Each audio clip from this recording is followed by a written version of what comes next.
Well, hi Robert. Hello, Anneke. So we're still in the middle of a workshop Yes, about collective intelligence. So, but out of our collective intelligence came the topic for next year, which is? Well, conscious leadership and resilience, which is about orchestrating innovation. And actually, it's very relevant to this, what we're doing on collective intelligence, because it is actually this sort of the third, this relates to the third volume of the Success Factor Modeling series. And conscious leadership is in fact one of the key success factors in being able to create collective intelligence, but also to, be a successful, what we call a next generation entrepreneur, somebody who's living their dream, creating a better world through their business. So, and I think one of the important things to keep in mind is that when I say leadership, I don't necessarily mean somebody who's a boss. Oh, that's to me, leadership is something that is a capacity that everybody can have and everybody actually needs, starting with ourselves. So conscious leadership actually begins with self-leadership. If you can't lead yourself, pretty much you can't lead anybody else anyway, but you're not going to get very far. So this notion of leadership means that you are able to set some kind of a direction, bring some kind of inspiration and motivation into action, and then essentially to create some kind of vehicle that will be able to take you to where you want to go. So it's fit for people who are actually a leader in a team or a company yes. or whatever, but they're also people who said, I want more leadership over my own life. Over my own life, exactly. Okay, that's it. And I was interested about conscious, because nowadays you hear about the unconscious so much and the power of that. So, well, first of all, what do you mean by that? Yeah, that's a great question, because first of all, sometimes people equate consciousness with just the sort of, conscious cognitive mind. And actually conscious leadership is, in many ways, is almost the opposite of that. It's not just, cognitive mental leadership. It, of course, includes a good, healthy, cognitive capability, but it's about much, much more than that. Another way of thinking about it is it's leadership that's coming from a very mindful perspective. And so, for me, the notion of conscious is, it's about what I am conscious of. I am, of course, conscious of myself, I'm conscious of what I want, but then it goes far beyond that. When we look at true conscious leaders in the world today, they're people who are making a difference, not only for themselves, but they're making a difference for their team, their company, but also their community, their planet. So conscious leaders are people who take the whole, we call it the whole on all of the key, another term would be stakeholders, all of the people that, and not only people, but any part of the system that would be, positively or negatively influenced into account. Mm-hmm. And again, that starts with us, Maybe a good way to contrast this would be when you have leadership that is not conscious, you get some very, sort of predictable problems and symptoms. Right. People that burn out, people that do something harmful for their family or for the world, people who are out of balance with their own lives, people who are unable to know what to do to correct, so that they can actually, move forward in both an effective but also an ecological way. So this, so that's now comes to mind. If you're conscious, it helps not to do that. So how would you say the role of the unconscious is in conscious leadership? Well, so first of all, the notion of unconscious it kind of has this, kind of this implication that it's what you're not aware of, and yet it's almost, sometimes a better term is people talk about superconscious or the creative unconscious. It actually is this notion of multiple consciousnesses that go beyond the sort of limited cognitive capacity. The research shows that the conscious cognitive mind can basically only be aware of 7 plus or minus 2 things at a time. All you have to do is try to memorize a long number, and it's, you kind of run out of capacity after about 9, 10 numbers. However, we in our daily lives are holding much, much, much more than that in our, sort of our ongoing awareness. So, but it also does require a certain kind of, competency building. It's not just that, well, some people can do it and some people can't. It involves practice, it involves intention, it involves, the ability to really take and hold multiple perspectives simultaneously. One of the metaphors that we often use is it's the notion of putting your tablet or your smartphone online. When you're offline, you're basically limited to, a few functioning apps that are here. When you are online, you have access to what you call the cloud, the internet, where there is YouTube, Instagram, Snapchat, whatever, WhatsApp. But you have, again, but even we're joking about that, but you have this really extended network of possibilities. And so this begins with ourself. Can I put myself online so that I am using more than just this very limited kind of rational, intellectual, linear perspective to have access to a very rich world of possibilities in terms of what we would say, not only your right brain, but a whole somatic world and what we call a field intelligence or relational intelligence.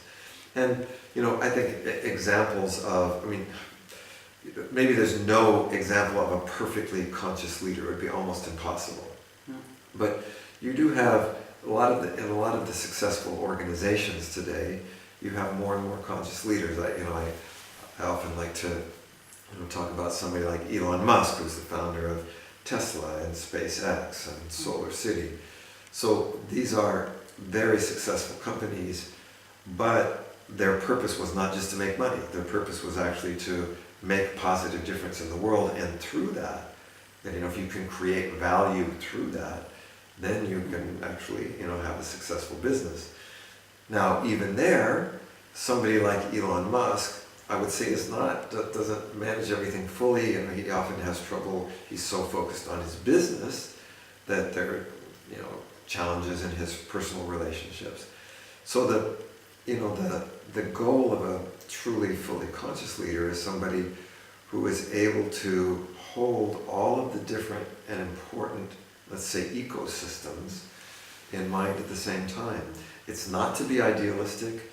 It's that what you find is that conscious leadership creates this notion of sustainable, effective, balanced, ecological.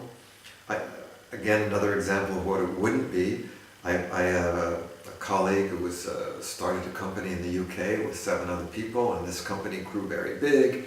It was very financially successful. However, after the first 2 years of its operation, 2 of the co-founders had gotten cancer, 2 had gotten divorced, and 1 had a breakdown. Now that's the opposite of conscious leadership. That means I'm not taking into account all of the relevant things that are going to make a difference. So it's like where you talk this workshop about, it's like this 3-point awareness, Yeah. to be aware of yourself, the other or the others, the team, and the bigger intention. Absolutely. That will certainly be one part of conscious leadership, as we said, sort of multiple points of attention. But also, I think it's a major aspect of conscious leadership is frankly also about meaning, it's about significance. So many people, they get caught up in this sort of notion of, well, you just got to do this. It's either your duty or it's your ambition. And then when you kind of achieve it, it's like, well, what did I do that for? I've wasted this time. So what you find a lot in conscious leadership is that not only does it create meaning for the leader herself or himself, but the people who are involved in the venture or the project also have a greater and greater sense of purpose and meaning. And that's when you actually get the absolutely highest performing teams, the most innovative, the most dedicated, the most, sort of motivated and energetic. So do people need to know their purpose before signing up for this course, or is it? Because Because I notice some people say, well, I don't know exactly what my... that's part of what the course is about. Is if, I mean, obviously, clearly, if you have already a sense of purpose, great. I think you'll benefit a lot from it. If that's something that you're still looking for, that's a big part of what conscious leadership is about. We will be, certainly looking at these, the different dimensions of mindset, of action, of outcomes that are, both create and support conscious leadership. So, again, if somebody already perceives themselves as a conscious leader and wants to, first of all, connect with others, but also develop that capacity even more, or people who are intrigued by that or interested in that, wondering what that could be, how they could actually do that in the reality of their own, personal venture or the companies or groups that they work with. That's exactly what the program is for. So, nice. And what I heard, so you're writing out a book? Yep. That's, so the material that's going to be taught is going to be in the book? And that It book will is be going to be out brand when? new material. Yeah. The book will be, I'm hoping to have it out by April, probably no later than June, so it will be somewhere between 4 or 5 months before that. So I follow the course, if you can read the book. Oh, I think we all know that. Why ride a bicycle if you can read a book about it? You don't need to get on the bicycle. Why brush your teeth if you can read a book about brushing your teeth? I mean, leadership is not an intellectual, capacity. It involves your intellect, but it's much more about doing than reading. I mean, of course, reading supports that and facilitates that, but this is going to be a course about putting that into action, becoming a better leader of your own life, becoming a more inspirational, person with the people that you work with, not only in your business, but in your family, your friendships, but also, of course, being a more effective, efficient, and productive person in your projects and ventures. This is something you get conscious of while being with this material. Well, I would hope that at least to some degree, I'm, from what I've learned, that I could be certainly some type of a representation, an example of what conscious leadership is. Otherwise, then you're just talking about it and not living it.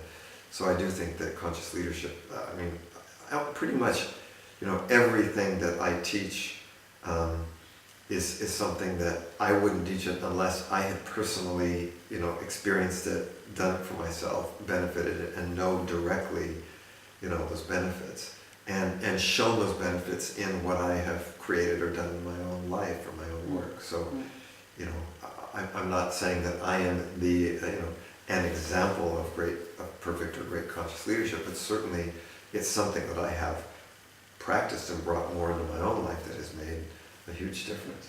You lead your life Yes. consciously. I think, in some ways, part of what our world is calling for is that we need to live more conscious lives. That's why you have, our environment is in distress. We have, terrorism, we have economic crises. You could pretty much say that probably all of those things come from, general unconscious and unconscious leadership.